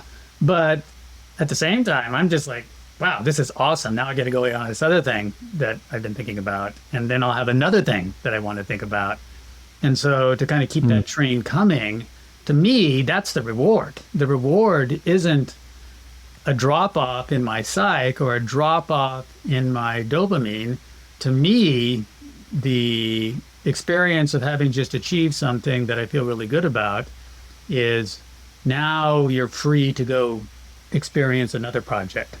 Like I said, the way I think about it is now you're free to get this new puzzle book to start playing with those puzzles. I mean, obviously, on some projects where I've worked really hard, I've taken time off, and then, you know, I'm just like, okay, I'm burned out. I used to get burned out periodically. I don't really feel that much anymore. I feel like as long as I'm having a good time and as long as I'm taking my 2 or 3 rest days, I don't really feel burned out. And so I'm just going to keep rolling. Basically. Yeah, you've got that next thing, which I think, as I've done a bit of reading about this concept of the arrival fallacy, one of the critical steps that one can take, whether you're an Olympic swimmer or a weekend warrior climber, is to make sure you've got that next thing. Because essentially, don't know if it's just like evolutionary psychology, but essentially there's a part of our programming that the dopamine is released during the hunt, not necessarily during the capture, if you will. And so like the send isn't the thing that brings the greatest even sense of satisfaction. Ultimately, it's the pursuit. And you seem to just constantly be in pursuit. Yeah. Have you read any of C.T. Wynn's work? Or he's somebody you should think about. He's a climber who does really interesting work on games. It's so interesting that you just brought that up. I haven't, but I had a listener of the show, a Patreon supporter, Alexander. I'll just interject this real quick because it sounds like you're about to opine on it. But he said, I've appreciated C.T. Wynn's perspectives on the meaningful acts of games in our lives. Wynn is also a climber, which is pretty cool. Is Bill familiar with his work? Obviously you are. And then he continues, as climbers, especially those who take our training seriously, I think we can fall into the, quote, value capture trap, caring only about what can be easily measured, causing us to lose sight of deeper, qualitative, and more meaningful pursuits. What are Bill's thoughts on this idea? I don't know if that's where you were going, but maybe you could opine on that as well. Well, I can make a distinction between, sort of games you play where you're trying to accomplish a goal, and how you get there, it doesn't matter. And there's games you play where the game playing itself is intrinsically valuable. It's the intrinsic value. And for me, climbing is that way. I mean, yes, the goal is awesome to achieve the goal, but I also am having such a great time in the process. And the way I play the game, the way the process carries itself out, is where all the value is, or most of the value, much of the value is. It's like what I was describing earlier. I now get to go get on this other new puzzle book that I can play with and have all this experience finding things out and wondering about this sequence and that sequence and doing a bunch of problem solving and puzzle solving with my body. That process is wonderful. And then again, you get to do it at these amazing venues, and you get to do it with some of the best people around, and I get to climb with some of the best climbers in the world. It's just so incredibly cool. There's all these different sorts of studies on sort of what the keys are to happiness. And one of the central things is just being grateful for what you have. That gratitude is such a key thing of appreciating, not worrying about what you don't have, but appreciating what you do have. And that's certainly how I feel about climbing. I just feel incredibly lucky to have been able to play this game for so long and getting to be a young man for a pretty long time, really. I've been able to climb 514 now for 5 decades, basically. So it's the process. And I think that's one of the key things, is to learn to love the process. Now, it is interesting because I think for me, getting to this point involved trying to get up a bunch of hard climbs. And I feel like so many coaches and so many trainers and so many people learning to climb, their attitude is, okay, I'm going to focus on becoming a good climber, and then climbing hard routes will take care of itself. And I think I did it just the opposite way. I think for me, my focus was, I just want to climb these routes. I just want to get up these routes and do whatever's necessary to get up these routes. And then kind of becoming an accomplished climber just took care of itself in the process. And being a climber that is pretty good, that just came secondarily. But the main thing was for me getting up these specific climbs. And that is, I guess, goal-oriented in one sense, because those are very distinct and precise goals. Clipping the chains on that climb, that is something that is concrete. Whereas becoming a good climber, that's pretty nebulous. That's pretty vague. So one advantage of the way I did it was that you get to have these clear accomplishments laid out in front of you. And when you click one, you get to move on to the next one. Well, one thing that I think can probably put a bow on this conversation here, and then I've got a lot of people wrote in questions, our Patreon supporters, and so I'd love to do a little bonus segment with you if time permits. But I would be remiss to not circle us back to the pain box here. And I'll link to articles that you've written on this, and also you've talked about it on other podcasts, but it probably would be helpful for the listener if you could just give like the Cliff's Notes on the pain box. And then my question for you isn't about just the pain box in general, which is, by the way, for the listener, as Bill explains it here, I want you to know that this has been just a guiding concept for me, not just in climbing, but in my life. I love it. If you could touch on the pain box, and then I'm curious if your experience with that has evolved or changed now that you're pushing into your mid-60s and yet still doing very hard things. But I'll let you recap perhaps what the pain box is first, and then we can talk about your relationship with it. Okay, so first, I was in a phase where I was doing quite a bit of training, and I don't know, it just kind of struck me that so much of what I was trying to do could be understood as as suffering reallocation or pain reallocation, because there's this interesting inverse relation that could be represented with a geometric spatial device. So, so here I have this picture, and I think I'd been studying Stoic philosophy at some point in time. So part of this was motivated by, when it comes to dieting and when it comes to training, there's all this marketing going on where it's like, oh, you can get 5-minute abs and just be, super fit, or, I think I saw a climbing magazine that said you only need to train 5 minutes a week to get stronger. And I'm just like, what are you talking about? So this is more of a Stoic kind of perspective where no, you're going to have to suffer. You're going to have to suffer in life, and you just need to accept that. And trying to reduce suffering is not the way to go. The way to go is to appreciate that you can swap out some kinds of suffering for other kinds of suffering. So the pain box is this geometric relation. So over here, this is the kind of pain and suffering in your life. The box is the overall amount of pain. Right. And over here is the kind of pain and suffering that's associated with hard work, dedication, devotion, dieting, just putting in the grind, really grinding it out. And that's one kind of suffering that we don't normally do enough of because it's hard. It's painful. And then here's the other kind of suffering that you can think of, the suffering that's associated with not accomplishing your goals, failing to do what you want to do, just struggling in the negative sense, let's say. Now, what I sort of realize is that, well, let's just assume that the suffering in your life is fixed. But what you can do is you can perhaps swap out more of this kind of suffering for less of this kind of suffering. So imagine that there's a divider in the middle, and you can just move this over by increasing the amount of this. By moving this bar over, you are reducing the amount of suffering in your life and the amount of pain associated with failure and not accomplishing your goals. But notice the only way that works geometrically is if you substantially increase the hard work suffering and the dedication and devotion suffering. And to some degree, that's what it's sort of I was getting at earlier when I was talking about changing the mental focus to try hard and effort and exertion and maybe building up that interior, whatever that part of the brain was I mentioned earlier. So that's the pain box. And of course, there's a corresponding happiness box. There's a kind of happiness that's deep fulfillment and gratification, and what the Greeks called eudaimonia, which is living well and flourishing. And then there's a kind of happiness that you get from just quick, cheap thrills, drinking too much, drugs, whatever. And once again, there's an inverse relationship between those. So if you want more of the deeper, more gratifying kind of happiness, that is possible, but that means you have to reduce the amount of cheap thrills and quick hit happiness, basically.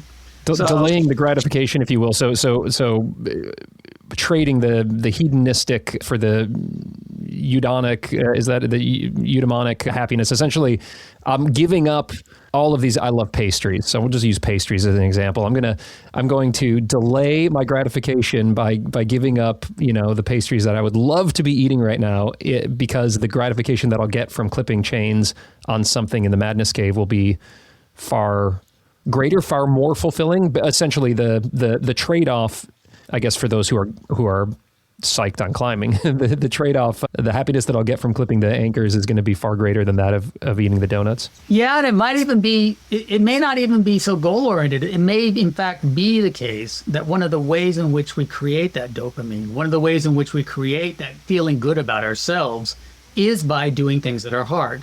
It is by making a sacrifice of some form, so you feel good about yourself. You're like, okay, I'm going to forego that so that I can do this other thing that I really care about. And then when you accomplish that, you're like, oh, that worked out. That worked out pretty well. That was good. Now, I mean, obviously we can all be decadent at times. And I definitely loosen up on the reins every now and then and have a good time. But generally speaking, I do feel like if we want to live lives that are gratifying, trying to avoid suffering, trying to avoid pain, trying to avoid hard work is actually a pathway to unhappiness. And we're learning more and more about how by sort of doing the grind out and putting in the work and putting in the effort, it actually is itself, even though it's hard, creating good feelings in us about how we're living our life and what we're doing. And it's actually creating in the long term a certain kind of happiness in us. So it isn't simply achieving that matters. It's actually achieving the overcoming of the difficulty of doing something that will make you feel good about the way you got there. I love that so much. And I have experienced that, especially as I was getting close to sending the big proj for me, the force.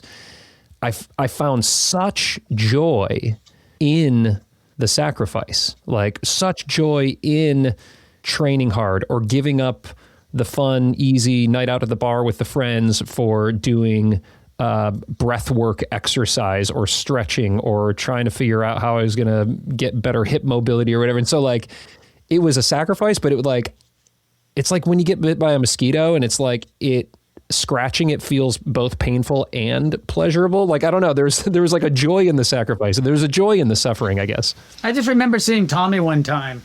He was on some horrible, snowstorm on El Cap, and he was falling, he was beaten up, and he just says, I don't know what's wrong with me, but I just love this stuff. I just love this rap. And I'm like, yes, exactly. That is the key, I think, in many ways. We spend so much time in modern culture trying to avoid discomfort and trying to avoid unpleasantness and avoid pain and physical suffering. And I honestly think that so many of the problems we have are precisely because we are trying to avoid those things. I've been talking to Alex about this because he's going to give a talk at our university, and I'm going to try to help him kind of work up a talk on risk. And it's the same thing. We spend so much time in our lives trying to avoid risk, to minimize risk. Well, that's not how the ancients lived. I mean, people recognized, and a lot of philosophers recognized in the past, a lot of Stoic philosophers realized that risk is a really critical part of life, and it's a critical part of thriving, and confronting it and overcoming it and doing it intelligently is actually really important. So this current trend of safety first and everything and always try to avoid risk, I think it's to some degree making us miserable. But that's just me. No, it's not. It's us, Bill. I love it, man. Good. This is so exciting. Yeah, I cannot thank you enough, Professor Ramsey, for taking the time to just fill my cup, and everybody who's listening, man. Thank you so much. Well, thank you. It's been really fun. All right, y'all. That wraps things up with Uncle Bill Ramsey. What a frickin' legend. Bill, thanks so much for taking the time. You are a busy guy, and man, to give me a couple hours of your time when you could have just been hanging from monos for both of those 2 hours. You know what, actually? Maybe you were. Maybe you were hanging from monos when we were talking.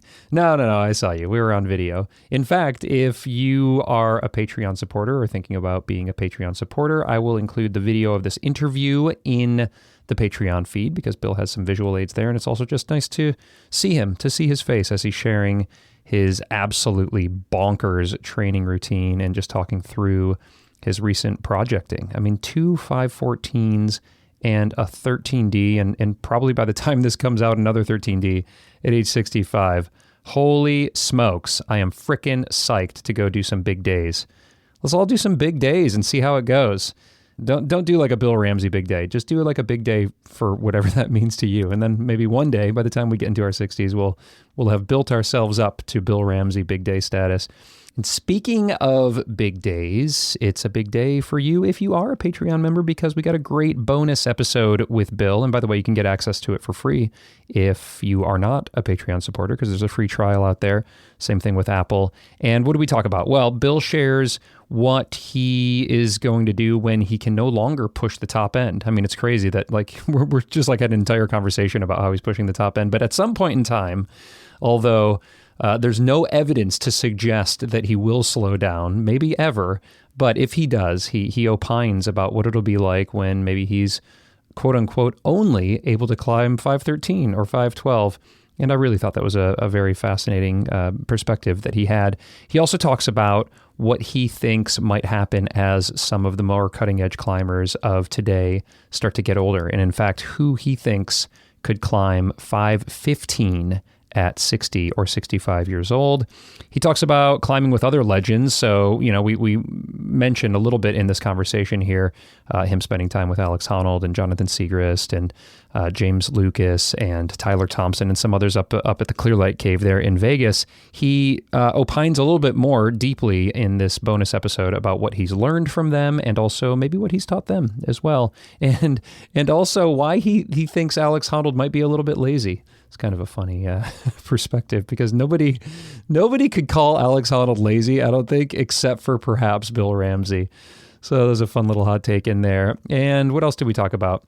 Oh, well, we kind of wrap things up with me opening up about like this kind of dark little dream that I have to climb a very, very hard and famous route here at the Red River Gorge, and whether it's just like the silliest dream to have ever, or whether it's maybe possible. And Bill knows a thing or two about the route. And so if you would like to support by coming aboard as a Patreon member, you can get access to this bonus episode, as well as 150 hours of other bonus episode and pro clinic content over there at thestruggleclimbingshow.com/Patreon. Or if you're an Apple listener, you can just double click right there in your podcast player to get instant access to all of that. There's a free trial. You can quit anytime. So, it's really like no risk, no worries. But if you're gaining some value out of these interviews that I'm doing and just, the podcast in general, I sure would appreciate the support because it helps me to keep things going over here. You know who else helps me to keep things going over here? Glenn and Haley and Philippa, who help me to make this show every week. Thank you guys for all of that support. And I did tell you that I was going to give you a little update on my climbing and my training. And now I don't know what to reveal. Well, whatever. You're here. It's you and me. Most people have probably dropped off by now. I'll give you a little insight. So, my big goal for the spring season, winter/spring, has been to climb my first V8 boulder, which is called Bulldog. It's out here at the Red River Gorge. And I almost did it. As I'm recording this right now, I can say I haven't posted any pictures or videos, but I almost did it. In fact, I went from the ground to the lip to basically as high as you can possibly go before actually sending it. And I am so psyched. I didn't do it because I hadn't rehearsed the top out because I didn't think I would make it up there that fast. It's a good problem to have, but it's also like, Ryan, do the thing. You talk to coaches all week, every week. For years, I've been talking to people and they're like, practice the top out. Hadn't practiced the top out. So I got up there and I got scared and kind of like, I was tired too and just like a little bit freaked out. And so came off the top and then kind of rolled my ankle because it's a pretty far fall. I don't know how tall it is up there. It's got to be 10 or 12 feet or something like that. But anyway, the ankle's feeling better and I'm going to go back out and give it rips this week. And so I'm feeling pretty good, guys. I mean, send or no send, the fact that I've only put a few sessions in on this V8 variation. It's not the variation, it's the boulder. Like Dave Hume put up Bulldog as this V8, but then I kind of started working on a V6 variation that I've been like calling Puppy Dog. But then I just abandoned that. I was like, well, actually the V8 is way different. Like it only shares like a few moves. So I was like, well, I should probably just actually start working on the thing. And so I started working on the thing and it came together so fast. I found myself at the top and was shocked and unprepared for it. But I could not be more psyched. I'm not in a rush for this to be over, but I do feel like it might be over soon. So I'll have more on that probably at the end of the month here, which is just like a week away or so, on the plog. So I'll do a deep dive on my process on Bulldog, and hopefully we'll have some good news to share by then. Regardless, it's good news because I'm just so blown away that I've turned myself into a boulderer in like 6 months by training a couple days a week on my kilter board in my basement, the kilter full ride, and then just doing like a lot of strength focused work. And so again, I'll break all of that process down on the plog or a future episode. I'm also going to be making some YouTube videos about it over on the new channel. You guys, I have a new YouTube channel. I know you're a podcast listener because you're listening to this right now as a podcast, and sometimes there isn't a whole lot of crossover. But if you do kind of dabble in YouTube, I would love for you to swing by my new channel, which is called Ryan Devlin Climbing. So it's just YouTube, / Ryan Devlin Climbing. And I've got a few videos up there right now, a couple little things of me on Bulldog, like some shorts, but then some longer videos that I've worked pretty hard on. And the plan is to put like 1 or 2 process-focused videos out a month that are like focused on me and my training and my climbing and how I, as a mid-40s weekend warrior, am just getting after it and also, kind of surprisingly, just getting better and better. Like I definitely have not peaked. And so I know Bill said his peak was right around my age in his mid-40s, but of course he'd been at it for a lot longer than me. I didn't start climbing hard until I was 40. And so I think my peak years are still well ahead of me, in fact, and I'm really excited about that. So I'm documenting a lot of that over on the new YouTube channel. I'll put a link in the show notes there. And thank you so much for listening. I love to hear about your journey as well. I love being on this road with y'all. So if you're doing anything fun and exciting and crazy and you want to share it with me, you can share it with me on YouTube over in the comments there. And you can also just hit me up on Instagram. You can send me a DM or just tag me on a post that you're doing.